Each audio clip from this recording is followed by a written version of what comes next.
Isang magandang araw ng Miyerkules, Luzon, Visayas at Mindanao. Magandang araw Marinduque sa 200 o 200, dami naman nun, 200, higit 200 barangay ng ating lalawigan ng Marinduque. Muli po sumasa inyong tahanan at sumasa inyong mga kanayunan at kabaranggayan ang ating programang Aksyon Barangay. At ako po ang inyo po makakasama, ang inyong kabarangay, ka Adrian Rosales. Yan, isang magandang araw po ng Miyerkules ngayong ika-13 sa buwan po ng Oktubre. At tayo po ay sabay napapanood po ngayon sa Lucky 7 Channel 3 at sa Marinduque News Network. At tayo po ay naririto upang muling itampok ang isa naman pong guest barangay po natin sa araw pong ito. Pero bago lahat, binabati ko po ang lahat ng ating mga kababayan, ang lahat ng ating mga kabarangay, ang ating mga kababayan sa bayan po ng Buwak, bayan po ng Mugpog, bayan po ng Santa Cruz, Torrijos, Buena Vista at Gasan. At binabati po natin ang atin pong mga kababayan na nasa labas naman ng ating lalawigan. Maging ating mga kababayan sa iba't ibang panig ng mundo na nakakapanood ng ating live program. Kumusta po ang ating audio? Malinaw po ba ako napapakinggan? Mag-comment lang po kayo.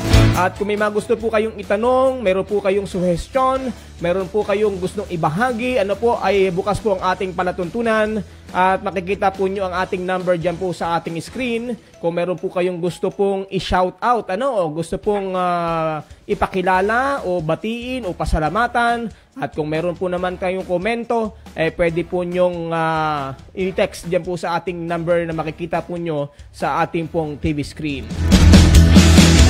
Ayan, binabati po natin ang lahat din po ng ating mga opisyal ng mga barangay mula sa mga kapitan, sa lahat ng mga elected barangay kagawad, ganoon din sa lahat po ng mga SK members at sa lahat po ng mga volunteers. Magandang araw po sa inyong lahat. Sa lahat ng ating mga kababayan na nanonood po ngayon, please like and share. Para mas marami po ang makapanood at makasama po natin at kumbaga po ay sila po ay ating pong makasama dito sa ating programa. Ito po ang ating number 0923-729-9113 0923-729-9113. Yan po yung ating bilang ng telepono. So hindi na po natin patagalin sa ating mga kababayan sapagkat narito po tayo upang ating nga pong bigyan ng daan yung mga barangay na kung saan ay mapalad na ating pong makapanayam at maibahagi sa atin. Ang layunin po natin o layunin po ng programang ito ay maibahagi sa ating mga kababayan ano-ano ba yung mga proyekto sa mga barangay, ano ba yung mga suliranin na kailang kinakaharap at ano yung kailang mga ginagawa upang kanila pong matugunan ang pangangailangan ng ating mga kabarangay. Lalo nga ngayong panahon ng pandemya, lalo na po pag ganitong buwan na medyo malimit na po yung sama ng panahon, ano-ano ba ang ginagawa ng ating mga bayani sa ating mga kanayunan? Walang iba kundi ang ating mga barangay official. So ngayon pong araw na ito ay atin pong magiging kapanayam o kasama ang isang barangay mula po sa bayan po ng Gasan. Ito po ay barangay na kung saan ay nasa gitna lang po ito ng atin pong bayan o ating lalawigan.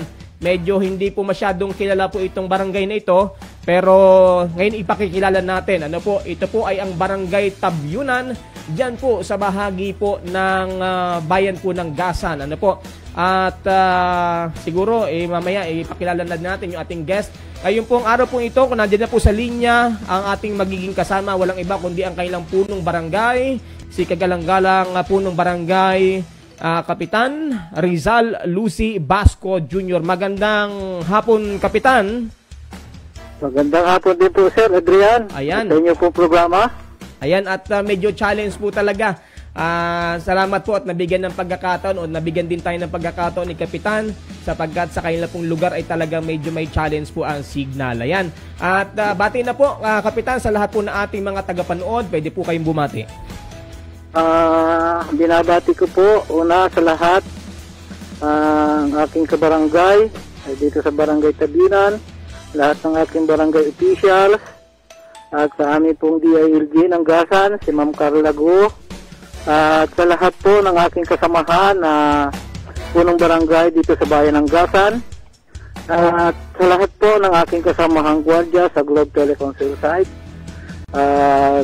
Maraming salamat. Magandang hapon po sa inyong lahat. Ayan. At magandang hapon uli, Kapitan. At ang ating pong barangay na ngayon po ay ating pong itatampok ay ito nga pong Barangay Tabyonan. Ano po? Kapitan, siguro maganda ipakilala muna natin ang ating barangay. Ano po? At siguro ikaw po muna magpakilala. Sino po ba si Kapitan Rizal Basco Jr.?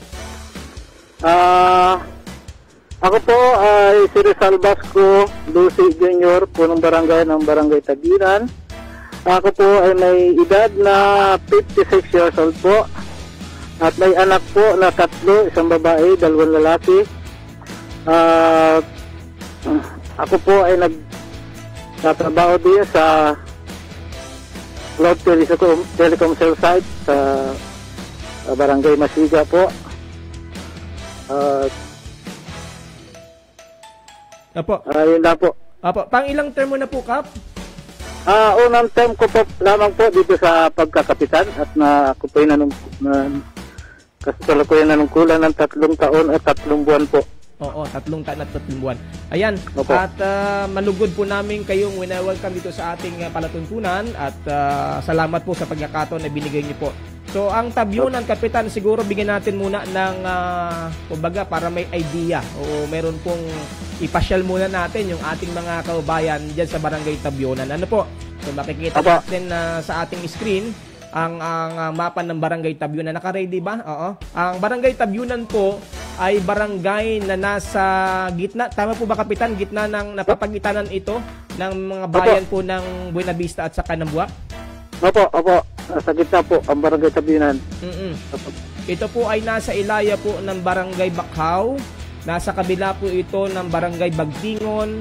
At nasa kabila din po ito ng mga barangay ng Bui at Kanat. Ano po? So, ibig sabihin, ito po ay upper barangay, Kapitan. Tama po ba? Opo.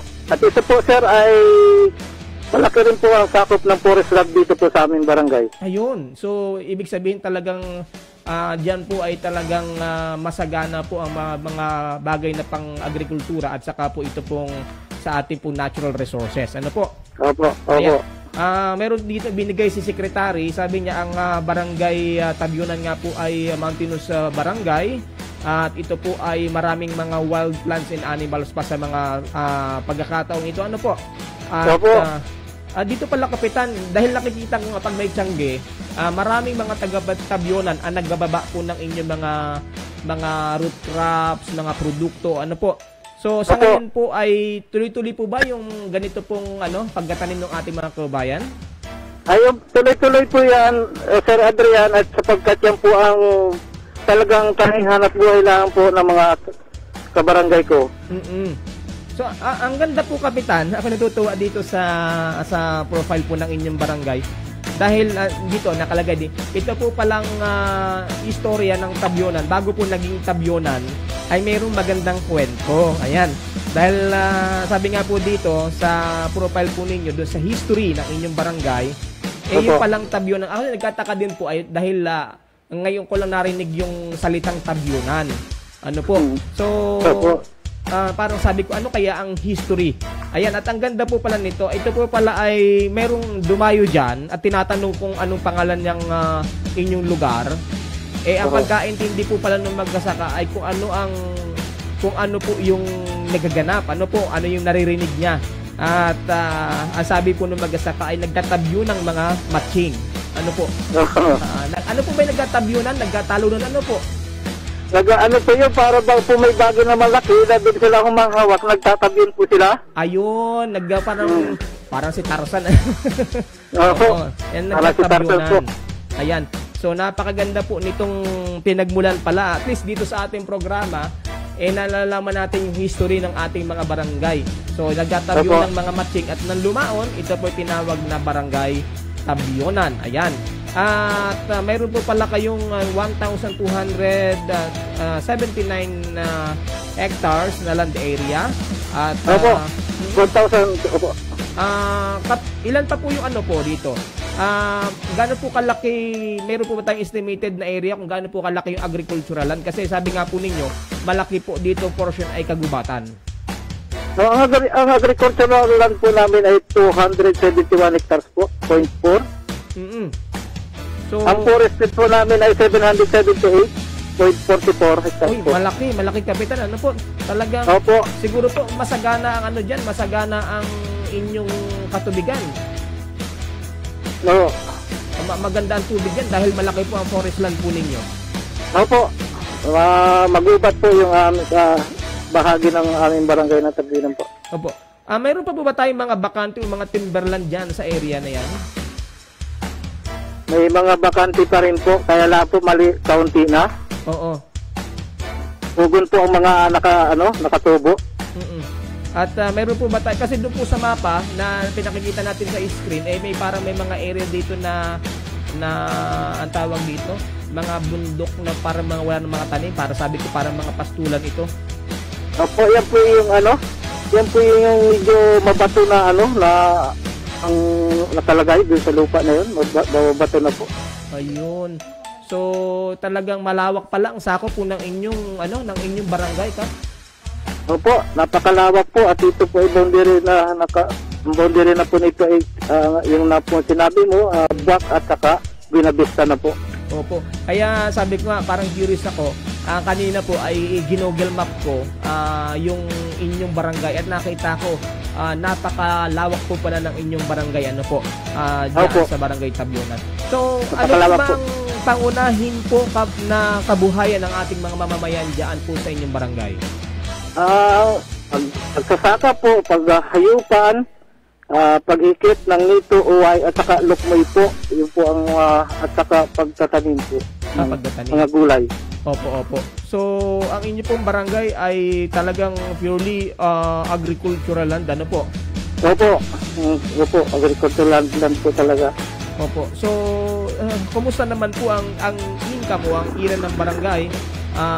Meron po ba tayong amount kung mga magkano po ito at paano po ito natin pagkakasya? Dahil mostly nga po yung ibang mga barangay sa baba ay talagang maraming negosyo, pero kayo po talagang purely agricultural land. Opo, ang pinaka talaga pong kabuhayan dito ay yung pagtatanim po ng kamuti, balingoy, Singapore, saging, at saka yung po pagpukupras po namin dito sa barangay Tabinan. So, yun pong ating mga pananim po dyan, paano po natin i-market po yan? Meron po bang mga ibinabiyahe po ba natin o dito lamang din sa ating probinsya? Ito po ay yung aking mga kabarangay ay kumukuha po sila ng mga produkto at ito po ay dinadala nila po sa palengke sa bayan ng Gasan. So, ito pong mga challenge na po dahil nga po ang inyong pong barangay ay talagang agrikultura ang pangunahing kinabubuhay. Pagka po meron po tayong kalamidad, paano po nasusustain yung pangangailangan ng ating mga kababayan at ano po yung nagiging tulong ng ating pong pamahalaang barangay. At alam po natin lahat naman naapektuhan, pero paano po natin ito natutulungan yung ating mga mamamayan dyan sa barangay Tabionan? Natutulungan po sa pamagitan po ng kanilang mga halaman ay registered po nila sa agriculture po. Kagaya po ng saging, balinghoy, kamuti, mais, palay. Ito ay pinare-registered nila sa agriculture po. At pag may dumating pong kalamidad, kagaya ng bagyo at napektuhan po yung kanilang mga halaman, ay ito po ay binabayaran ng agriculture. Conforme po sa damage ng bagyo po. Yung po bang pagpaparehistro po na ito, Kapitan, sa ating DA o sa Department of Agriculture ng mga pananim, meron po ba itong bayad o libre po ang pagpaparehistro? Ito po ay libre ang pagpaparehistro at ito po ay inaangayahan ko po ang Municipal Agriculture sa aking barangay at kung saan po ay doon sila nagadaos ng pagrehistro sa aming barangay. So, yan po yung atin pong sa atin pong mga kababayan, napakahalaga po. Ngayon ko lang nalaman na pwede po pala yun na yung atin pong mga pananim ay iparehistro at pagka po ito'y napinsala ng kalamidad ay meron pala tayong nakukuha na ayuda mula po sa ating Department of Agriculture. Tama po yan, Sir Adrian. Yun po. Ano po yung mga ginagawang requirements po dyan? Halimbawa, ipapatala po yung mga mga halaman? Binibisita po ba yan? Ano na po yung mga ginagawa, mga pangunahan para may ideya yung ating ibang mga kababayan? Ito po, pag ma-registered, sinasabi lang po ilan yung puno na tanim mo, tapos ilang hektarya yung natamnan mo, tapos mga boundaries po ng mga lupa na kanilang tinamnan para sigurado po na talagang yung tinamnan nilang lupa ay rehistrado. At kung sakali naman po at magkaroon ng kalamidad na bagyo at na-damage po yung mga tanim, ang pag-claim po naman nila ay pinipicturean po nila yung halaman na kanilang tinanim at yun po ang kailangan ng agriculture po. Tapos kung ilang puno po yung na-damage, kung 30% o 50% o 100% po. At saka po yung mga boundaries din po ng lupa na kanilang tinamnan, kailangan din po yun na meron sila para masigurado po na talagang yung lupa na yun ay yun ang natamnan nila. Opo. Ito po ba kinakailangan na rehistrado po yung lupa?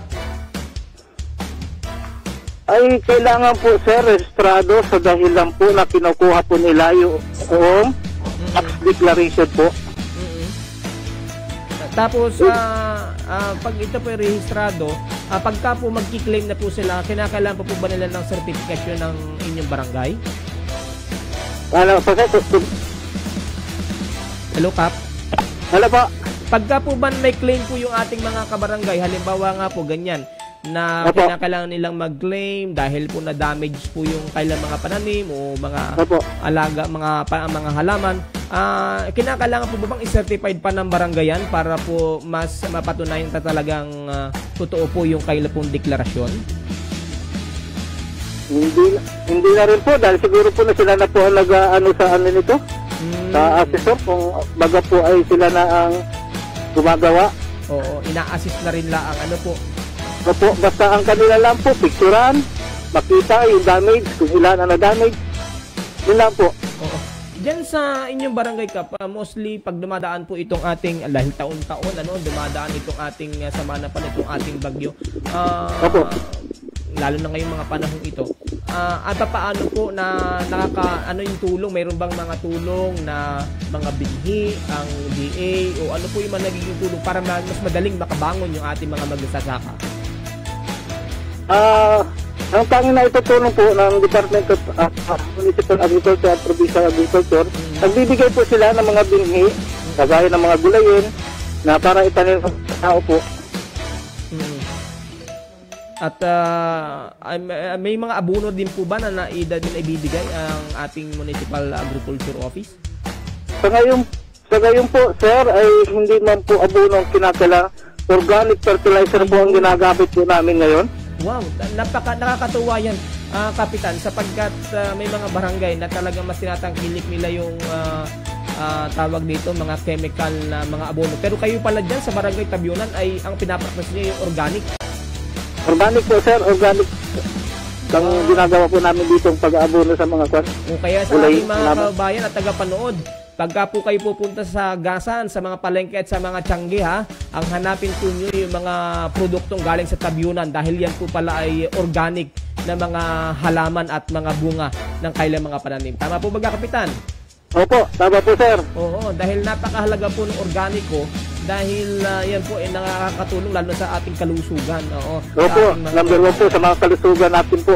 Opo, paano po yung Kap? Kayo po ba nagpo-produce mismo ng mga organiko o paano po ang ginagawa natin dyan?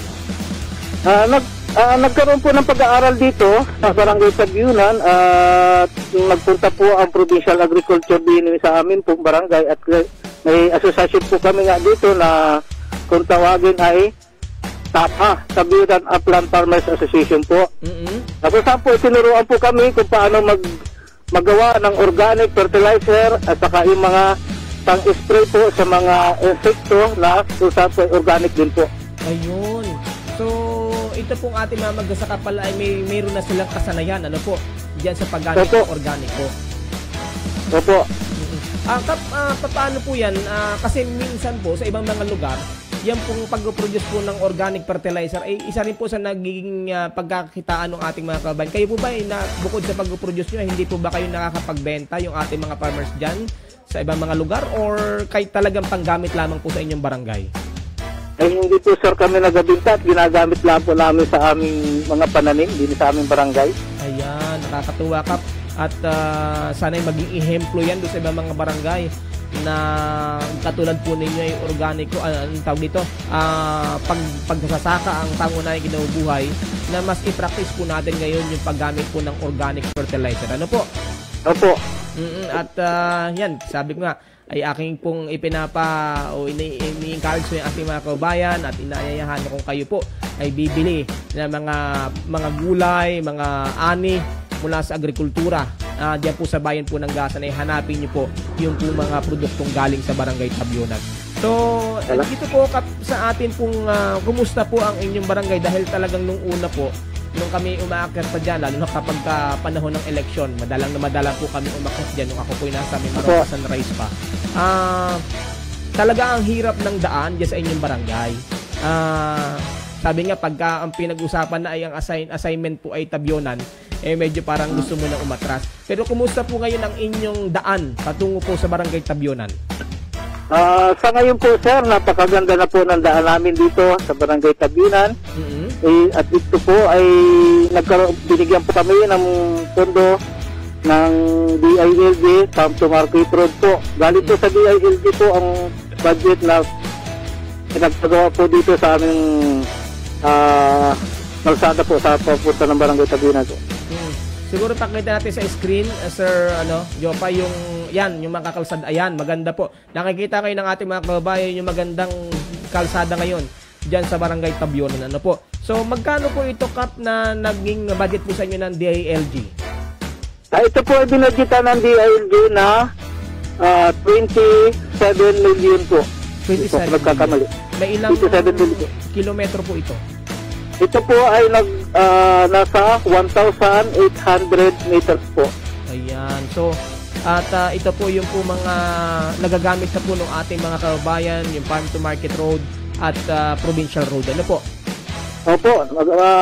Maayos na po ang dali ng sasakyan dito papunta sa Barangay Tabyonan mula po sa market po, sa bayan ng Gasan. Opo. So, nakakatuwa po ito at sa ating mga kababayan, ay pwede na pala na kung kayo po hahanap po ng mga organikong produkto, gusto niyo bumili ng mga bunga ng kailang mga pananim, pwede na pala kayong direkta na pumunta sa Barangay Tabyonan. Ano po?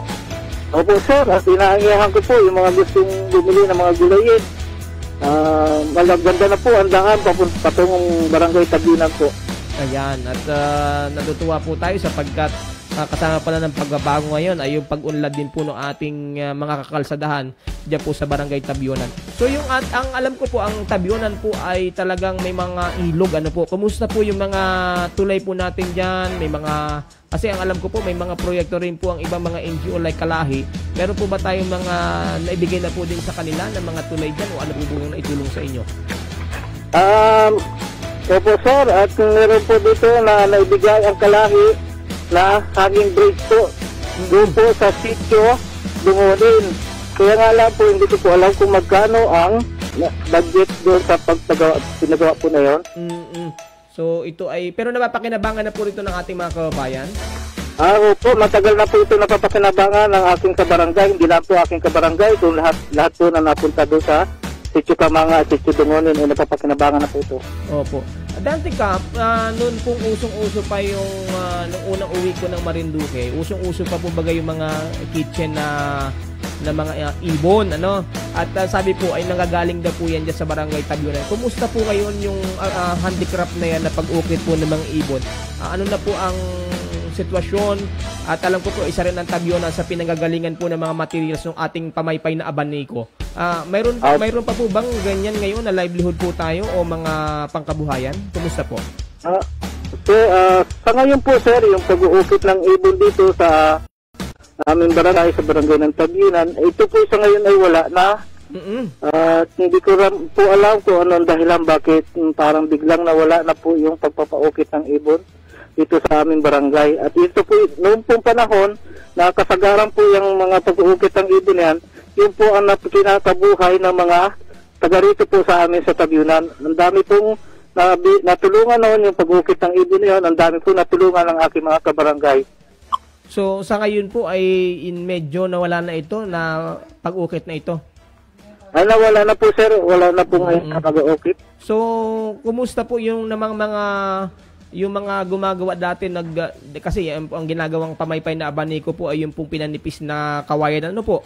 Meron pa po ba tayo mga kabayan na gumagawa po dyan sa inyong lugar? So po sir, wala na rin po. Hindi ko rin po alam kung bakit natigil din po yun yung gumagawa po ng pamaypay na dito sa amin sa Tabyunan. Yung nagpapail po sila yung binibiyak yung kawayan para pagtakiran po ng mga nung pamaypay. Ang dami pong gumagawa din noon ay sa ngayon po wala na po. Hindi ko rin po alam kung anong dahilan bakit natigil. Sige po, at siguro makikipag-ugnayan din tayo sa mga ahensya ng ating alamin natin. Baka maaaring dahil din po sa kakulangan na rin po ng demand. Ano po? At isa pa, yung pandemya ay isa po sa nakikita natin. Dahil may nakausap po ko isang barangay dyan sa Barangay Dawis, ito rin ang naging problema nila dahil pangunahing kinabubuhay ng ating mga kabarangay diyan ay nawala na din po dahil nung magpandemya po ay nawala yung order nito pong mga pamaypay na ito. So siguro ay isa rin ito sa gusto nating ipaabot sa ating kinaukulan, sa ating pamahalaan na yung mga kababayan nating apektado po dito sana po ay mabigyan din po ng atensyon para hindi man maibalik ay ma-divert po sa ibang mga proyekto. Ano po? Ako po. Tama po sir. Dati po may kakilala po ako na dyan daw po nanggagaling yung kailang mga nito plate at saka po yung mga food cover. Sa ngayon po ba ongoing pa rin po yung ganitong paghabi dyan sa inyong lugar? Anong una po sir, napakalakas po ng paghikit ng nito po dito noon sa amin sa barangay. Ay subalit ngayon po ay meron pa rin po, kaya nga lang po ay accounting na ang gumagawa.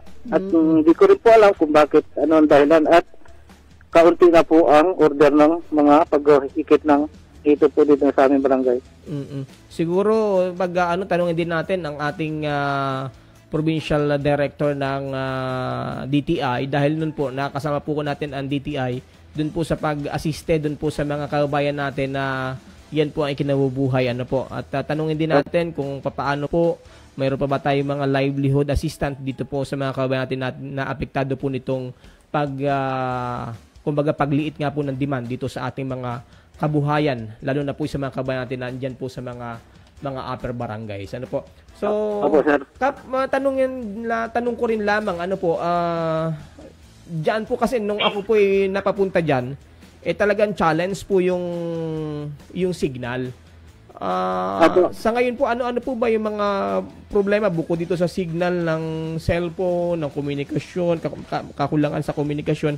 Ano po yung mga pangunahing mga problema na kinakaharap ng inyong barangay dyan sa Barangay Tabyunan? Una-una po sir, wala po talagang signal dito sa amin. Una-una po nagiging problema yung mga estudyante po ngayon na may modular po at saka nag-online class po. Ay anong hirap po talaga nila ngayon sa ngayon. At yung po namang pagpalagay ng cell site dito sa Barangay Tabyunan, nagkaroon po kami ng joint resolution ang Tabyunan, Bakaw, Ilaya, Dawis.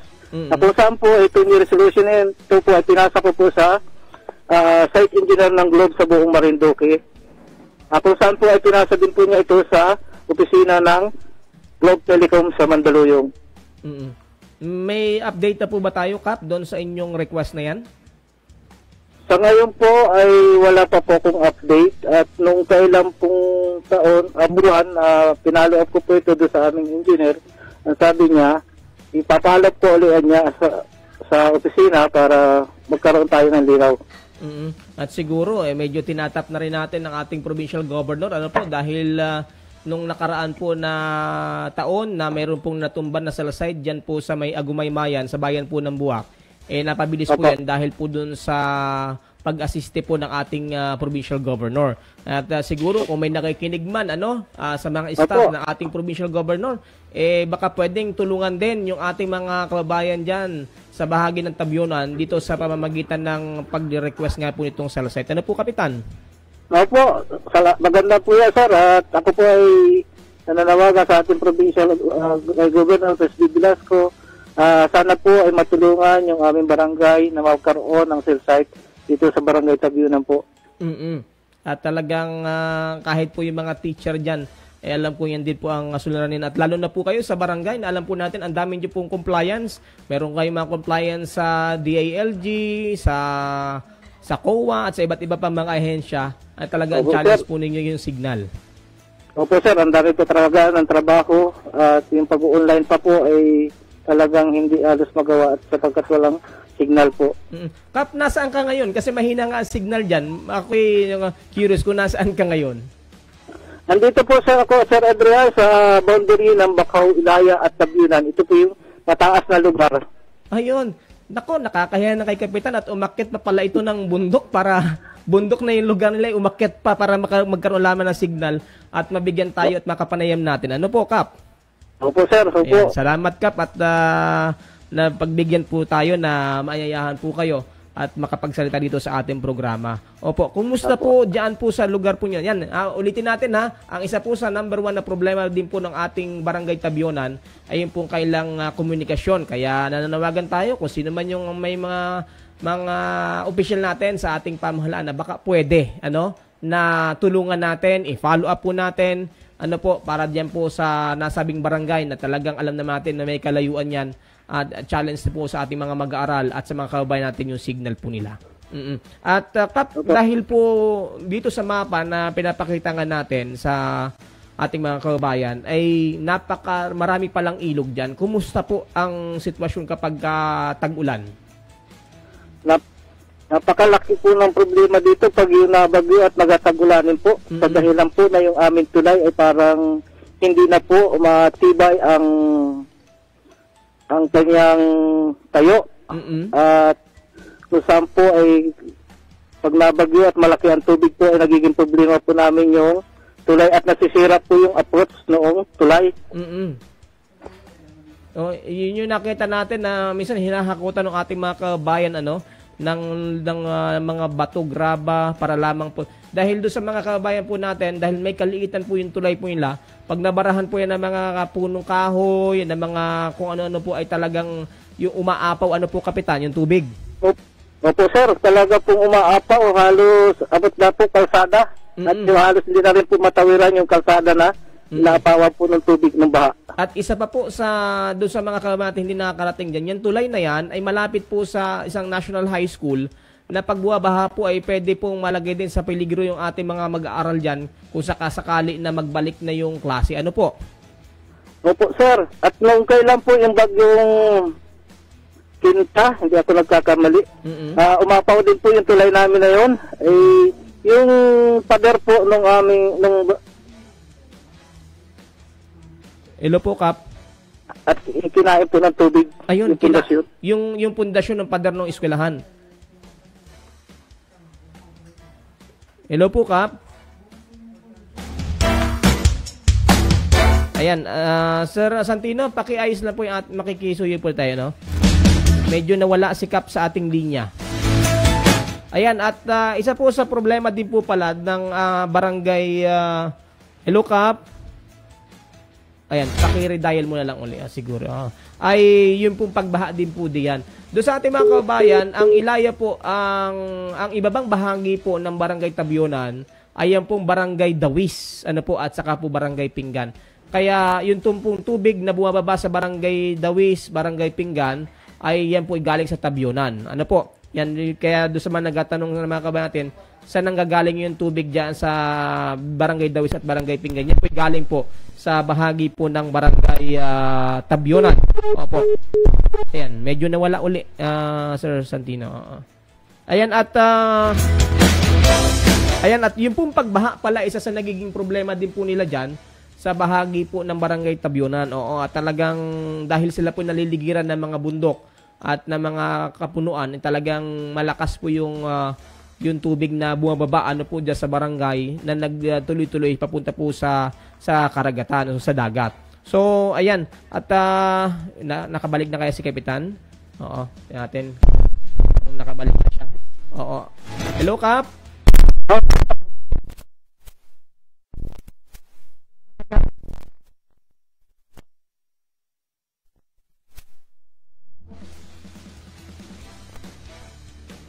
Okay. Okay na po, sige po. Ayan. Hello? Ayan, sige na. Okay na, okay na. Okay. Opo. Kap, ano po yung ginagawa niyong solusyon diyan po sa pagbaha nga sa inyong lugar? Yung solusyon po sa pagbaha, wala po kami magawang solusyon sir dito sa pagbaha.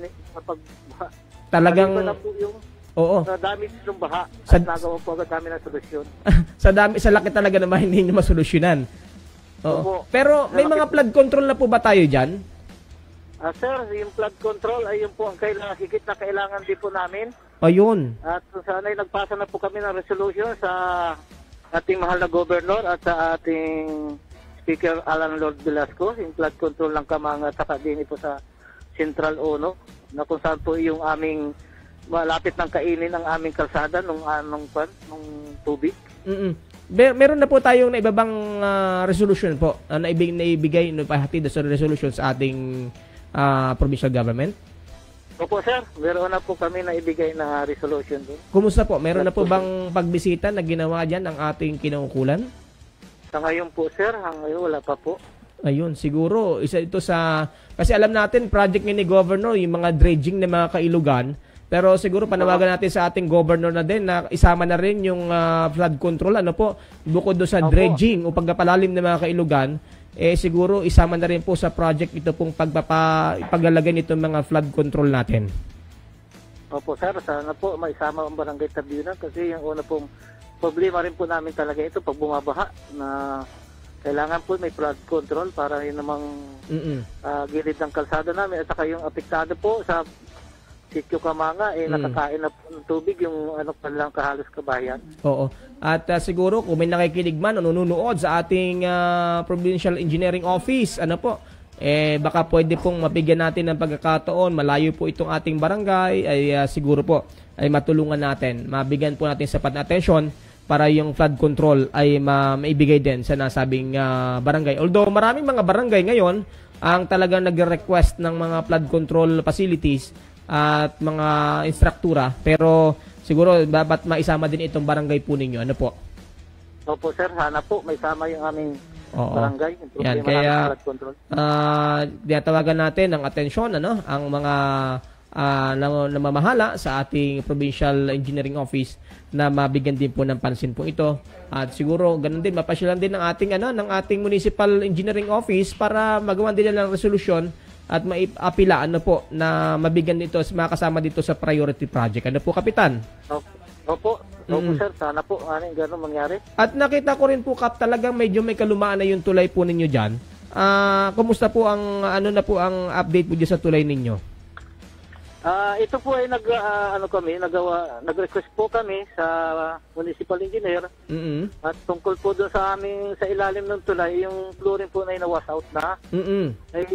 Sabi po ng iba, walang pundasyon yun, yung aming, ito po yung, andito po box culvert po ito yung aming nasa Barangay Tabiunan. Napa-inspection ko po sa municipal engineer at baka po ito'y delikado ng madaanan ng mga malalaking sasakyan. Baka minsang tumagilid na lang po. Oo.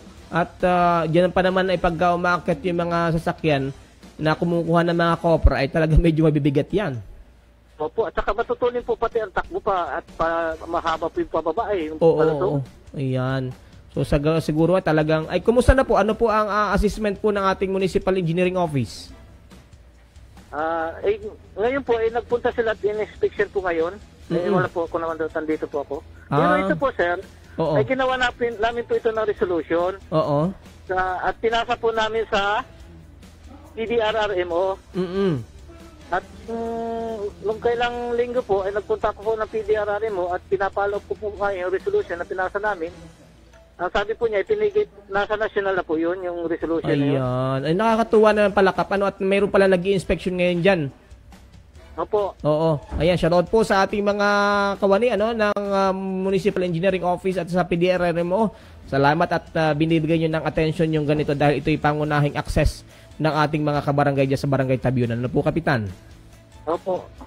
At sige, at ipapollow up din natin siguro sa mga susunod nating mga programa kung ano na kaya nangyari dahil yan pala nasa pamahalaang nasyonal na yung patungkol sa pagpupondo dyan sa nasabing tulay. Kap, nung tayo mapapasyal dyan, napansin ko na wala pa rin kayong covered court at saka health and evacuation center. Ano na po ang status po? Meron din po ba tayo mga request na sa ating pamahalaan?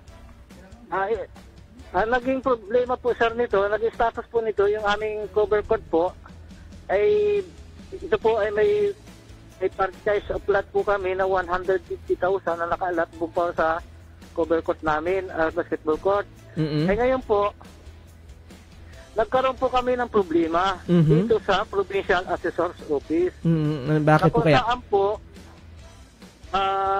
pinasa po namin yung aming papers na hiningi nilang requirement ay July 30 po. Almost 2 months na po ngayon. Pinalo po namin nung kailan linggo at ang sabi po nila ay doon po sa appraisal committee po ang may problema at hindi po raw buo yung appraisal committee. So, ang problema po, mayroon na itong, may pondo na po ito. Opo, meron na po sir. May pondo na. Yan na lang po naging problema namin.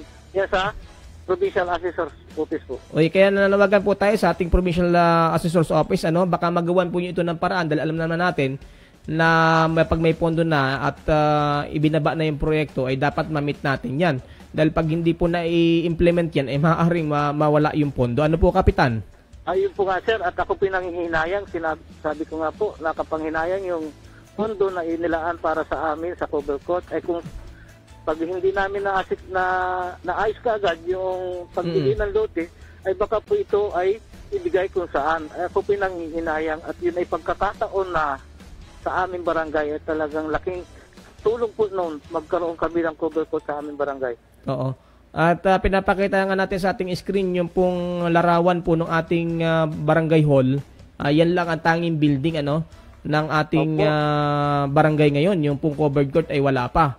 So, Kap, siguro panawagan natin dito sa ating Provincial Assessor's Office. Alam po natin na may mga problema dahil nga sa pandemya, may mga minsan nagpupositibo sa mga kailang mga tanggapan. Pero sana mabigyan din natin ito ng atensyon, may mga paraan dahil kung hindi naman po physical, pwede naman na online yung sistema po ng pag-assiste sa ating mga kababayan. Lalo na po pala itong sa Barangay Tabionan ay meron na po pala itong pondo. At ito na lang ang kulang. Ito pong mga dokumento na buhat po sa ating Provincial Assessor's Office. Kaya panawagan natin sa ating Provincial Assessor's Office na sana po magawan po ito ng paraan. As soon as possible. Opo po, sir. May mga magkano po yung budget po nito, Kap?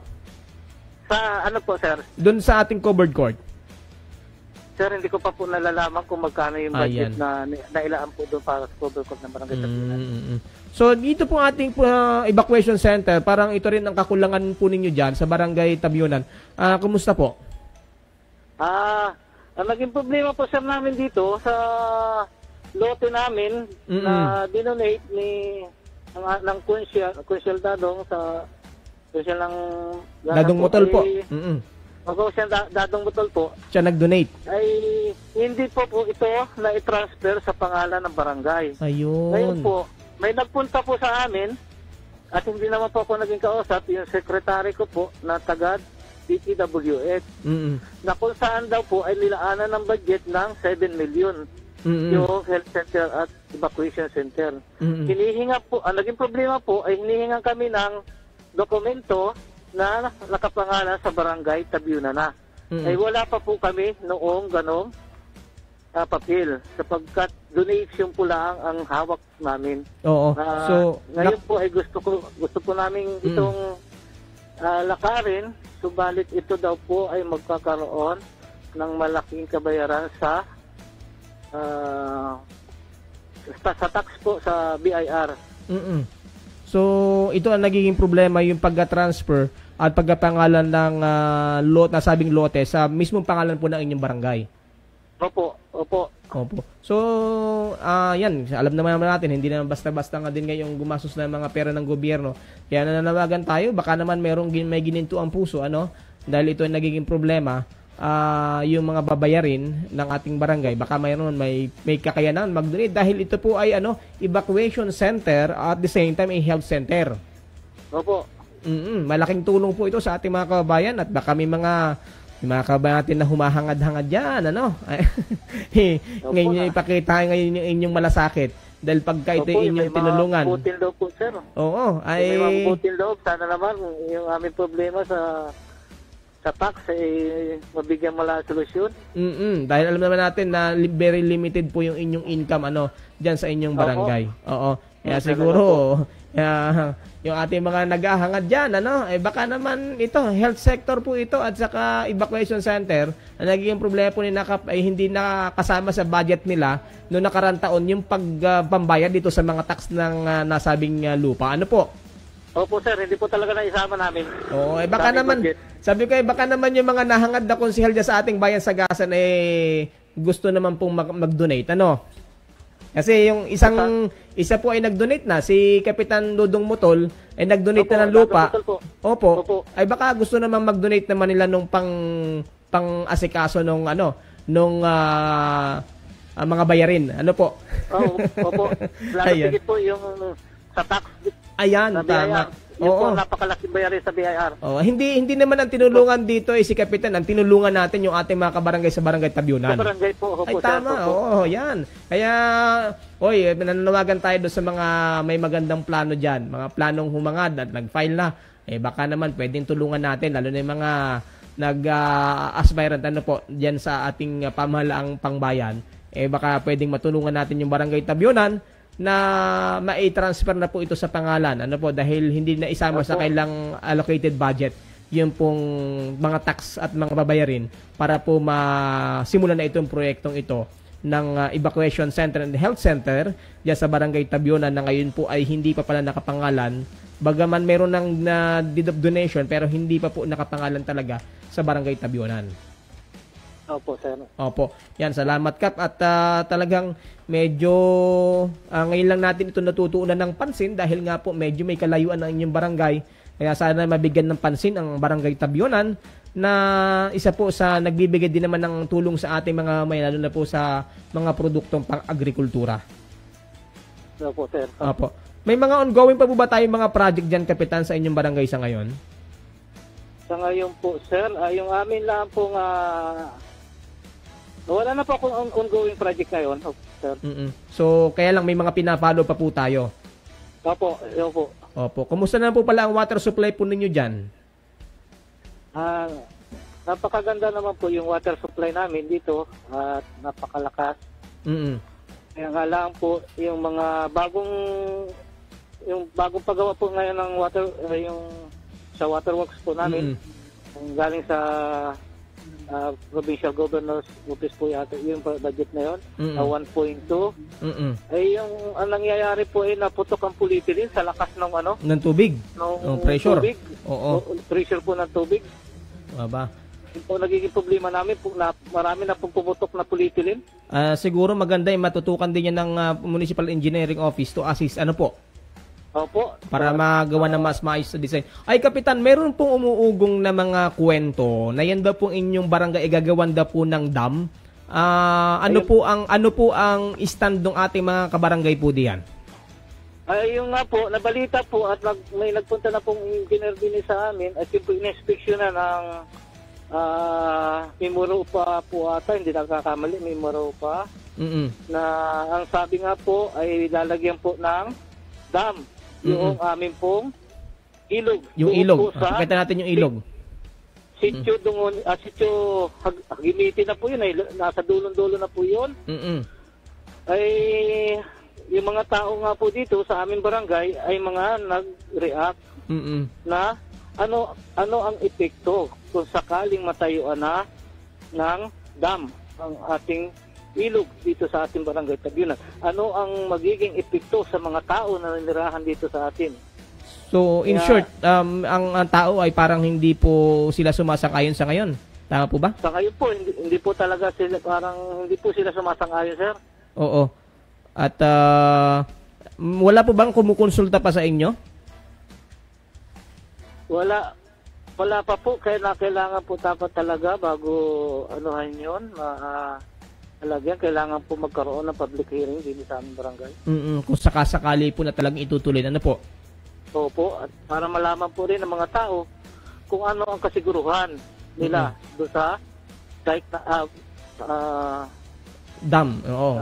Dam na agawin po din sa aming barangay. Siguro, yan din ang panawagan natin din sa ating mga kinukulan na bago siguro implement ang isang proyekto at mababaan ng pondo ng national government, ay i-considera din naman yung pong mga tao doon sa paligid. Ano po? Opo. Na pwedeng po talaga, sir. maapektuhan. Ganun munang unahin. Oo. Considera sa mga tao kung ano ba ito. Ito ba makaapekto o hindi. Sige po, at sa mga susunod po siguro nating pagpanayan po sa inyo ay aalamin natin kung ano na po ba ang status po niyan. Yan po ba ay talagang itutuloy at ano po ang magiging pananaw ng ating mga kababayan diyan po sa Barangay Tabyunan. Kap, inabot na rin po tayo ng oras at sa mga susunod po, muli po namin kayong aanyayahan at ngayon po ay bibigay ko po sa inyong buong pagkakataon. Baka may gusto po kayong batiin o gustong ipanawagan sa ating mga kababayan na nanonood po ngayon sa ating pong programa. Go ahead po, Kapitan. Salamat po, Sir Adrian, at ako po ay nananawagan sa ating mga provincial governor, sa kay Speaker Lord Alan Velasco, at sa ating mayor, na yung amin po mga problema din sa aming barangay, sana po ay mabigyan ng aksyon at mapansin po ninyo yung mga problema po namin din sa aming barangay. Pagamat napakalayo po namin sa kabayanan, subalit kami rin po ay maraming problema din sa aming barangay na gusto naming masolusyonan po. Wala pa po, sir. Opo. At baka may gusto po kayong batiin yung ating mga barangay official dyan sa inyong barangay? Lahat po ng aking mga kasamahan sa sanggunian, binabati ko po kayo at lahat ng aking kabarangay dito sa Barangay Tabyunan. At sa lahat po ng lahat ng kapitanis ng Bayan ng Gasan, at kay Ma'am Carla Go po, Ma'am, sa inyo po lahat, magandang hapon po sa inyo. At maraming salamat, Kap, at sa pagpapaunlak po ninyo sa ating pong panawagan o paanyaya po sa inyo na kayo po ay maging panauhin po natin sa ating programa. Actually, si Miss Carla Go ng DIL ang isa po sa nag-suggest na kayo po ang interviewin dahil nga po na meron daw po mga magagandang mga improvement na sa inyong barangay, Kap. Apo. Ayan, maraming salamat, Kap. Magpapasalamat din po ako kay Ma'am Carla, sir, at sa inyo, sir, Sir Adrian, at yung aming mga problema at hinaing dito sa aming barangay ay naisagawa po natin at na pang-abot po natin sa dapat makabot. Ayan, at sa ating pong small capacity, Kap, ay sisikapin po natin na katapaan na maitap po yan sa mga kinaukulan. Salamat po, sir. Maraming salamat po. Ayan, at maraming salamat po muli, Kapitan, sa inyong pagpapaunlak at magandang hapon po. Ingat po sa ating mga kababayan dyan sa Barangay Tabyunan sa bayan po ng Gasan. Thank you rin po, sir, ng marami, and God bless po. God bless, Kap, at salamat po sa pagkakataon. Ayan, ang ating pong nakapiling po ngayon at nakapanayam ay ang ating Barangay Captain Rizal Lucy Basco Jr. sa Barangay Tabyunan, dyan po sa bahagi po ng bayan po ng Gasan. Ayan, at kumusta yung ating musical scoring, Sir Jopay? Okay na. Ayan, at maraming salamat po muli sa pagbibigay sa atin ng pagkakataon na isa na namang barangay official ang ating pong nakapanayam at isa na namang barangay ang ating pong naipakilala sa ating mga kababayan. Sabi ko nga po, huwag tayong maging dayuhan sa ating sariling lugar. Maraming hindi nakakaalam sa Barangay Tabyunan, pero ngayon ay ating po naitampok dito sa ating programa. At nalaman din natin na sila pala isa sa malaking nag-supply ng mga produktong pang-agrikultura at napakaganda pa dahil kailan pinapractice po yung organic farming. Ayan, kaya nga hanapin po natin ay mga produkto, mga bunga, mga palanim, mga root crops na galing po dyan sa bahagi po ng Barangay Tabyunan. Maganda sa kalusugan yan at siyempre nakatulong na rin po tayo sa ating mga kababayan. Kaya lang kaakibat po nito, marami din silang kinakaharap na mga problema at sana'y mabigyan ng pansin ng ating provincial government, ng DA at ganun din ng provincial engineering at ganun din ng ating DTI. Panawagan natin sa mga nabanggit nating ahensya, pakisilipin po natin itong ating barangay na naitampok po ngayon, ang Barangay Tabyunan, sa Barangay Gasan o sa bayan po ng Gasan, dyan po sa bahagi po ng dito sa ating lalawigan ng Marinduque. Ayan, maraming salamat po at paki-plus nga uli yung number natin sa ating technical, Jopay. Oo. At baka po may mga gusto po kayong itampok pa ng mga barangay, ayan po yung ating number ng telepono, 0923-729-9113. Ulitin po natin, 0923-729-9113. Baka may mga gusto po kayong barangay, may itampok natin sa ating mga programa at may mga problema po sa inyong barangay na pwede din po nating matalakay dito po sa ating palatuntunan na Aksyon Barangay. Ayan, sa pangalan po ng ating mga naging kasama ni Kapitan Rizal Basco Jr. ng Barangay Tabyunan, sa mga barangay official dyan, sa lahat po ng kagawaran, sa mga volunteer BHW, sa mga BPATs, ayan, at sa SK Chairman, sa lahat po ng mga kabarangay natin dyan sa Barangay Tabyunan, shout out po sa inyong lahat, magandang hapon po, at maraming salamat po sa inyong pag-welcome po sa akin sa aking pagpasyal dyan. At ganoon din sa ating Municipal DILG Officer, si Ma'am Carla Go, at sa ating mga katuwang diyan po sa pagtataguyod ng ating mga ng ating local government diyan po sa bahagi ng Gasan. At salamat din po sa ating mga naging kasama sa ating Marinduque News Network, ang ating sa ating pong director si Sir Mark Cesar Ola, ganoon din sa Assistant Director Sir Santino La Torena, at ganoon din sa ating technical si Sir Jopit Lumagbas, at ganoon din kay Sir Maki Nardo sa ating pong PIA. At syempre po sa pangalan ng ating Provincial Information Officer ng Philippine Information Agency, Sir Romy Mataak Jr., maraming salamat po sa inyong ginawang pagsubaybay. Hanggang sa susunod na Biyernes, isa na naman po ang barangay ang ating tatampok sa ating pong palatuntunan. Ako po muli ang inyong tagapaglingkod at inyong kabarangay, ang inyong kabarangay ka Adrian Rosales. Maraming salamat. Isang ligtas na araw, kabayan.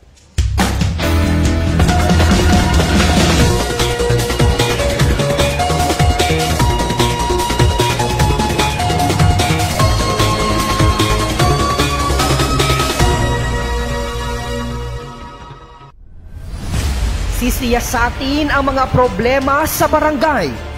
Aaksyonan ang hinaing ng mga mamamayan.